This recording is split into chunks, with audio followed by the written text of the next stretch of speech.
Hallo, ich bin Daniel von der Stiftung Lesen, aber in diesem Video dreht sich alles um Mathematik und Zahlen. Denn unsere Welt ist voll davon. Kleine Kinder entdecken diese faszinierende Welt schon ganz früh, indem sie an der eigenen Hand abzählen. Mit folgenden MINT-, Vorlese- und auch Aktionstipps könnt ihr das Bewusstsein von Kindern schon für dieses spannende Thema schärfen. MINT und Vorlesen in Aktion. Heute Zählen. Viele Bilderbücher thematisieren das Zählen bis 10 und auch darüber hinaus. 3 Beispiele, die das besonders witzig und auch liebevoll machen, haben wir euch in diesem Video mitgebracht. Das wundervoll illustrierte Bilderbuch Agathe zählt die Sterne erzählt von der Giraffe Agathe, die für ihr Leben gerne zählt. Die Streifen des Zebras, die Punkte des Gepards und, wenn es dunkel ist, auch die Sterne. Witzig wird es mit gefährliche Sachen zum Zählen und Lachen. Danach kann man nicht nur bis 20 zählen, sondern weiß auch, wann 3 Drachen, 5 Füchse oder 10 Zebras für sich selbst und andere zu einer Gefahr werden. Die Geschichte vom Löwen, der nicht bis 3 zählen konnte, begleitet den etwas blöden Löwen dabei, herauszufinden, wer ihm beibringen könnte, bis 3 zu zählen. Der Grund dafür? Natürlich die umwerfende Löwin, die der Löwe für sich gewinnen möchte. An jedes Bilderbuch, das zum Zählen anregt, kann diese Aktionsidee angeschlossen werden. Ganz simpel, aber mit großem Effekt, der hilft, die Zahlen weiter zu verinnerlichen.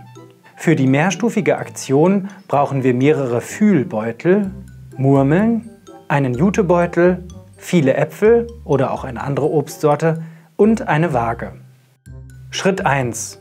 Wir machen das Zählen fühlbar mit blickdichten Beuteln und Murmeln.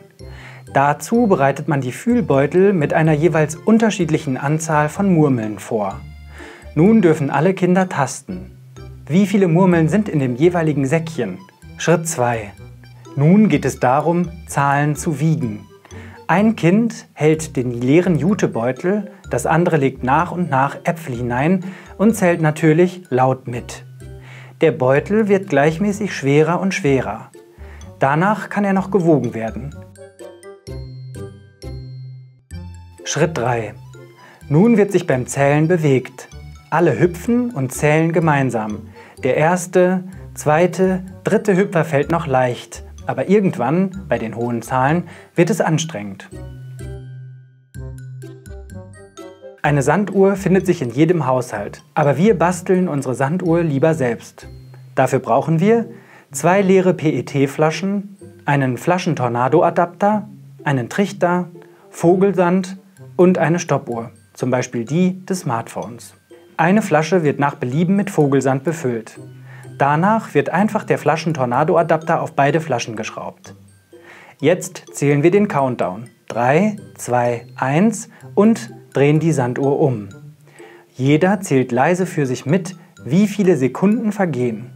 Um zu schauen, wessen Zahl am nächsten daran war, wird in einer zweiten Sanduhrrunde gemeinsam die Zeit gestoppt. Schafft man es auch, die Laufdauer auf genau 1 Minute zu bringen? Dazu muss man das Gewicht des gemessenen Sands auswiegen und umrechnen. Ganz schön kompliziert. Natürlich kann auch einfach durch die Zugabe oder Wegnahme von Sand experimentiert werden, bis man sich den 60 Sekunden annähert. Ihr seht also, Mathematik und Zahlen können vielfältig erlebt werden. Durch den Tastsinn, durch Bewegen, aber auch durch das Messen und Abzählen von Zeit. Vielfältige Perspektiven machen Kindern schon früh Lust auf Mathematik und das Zählen.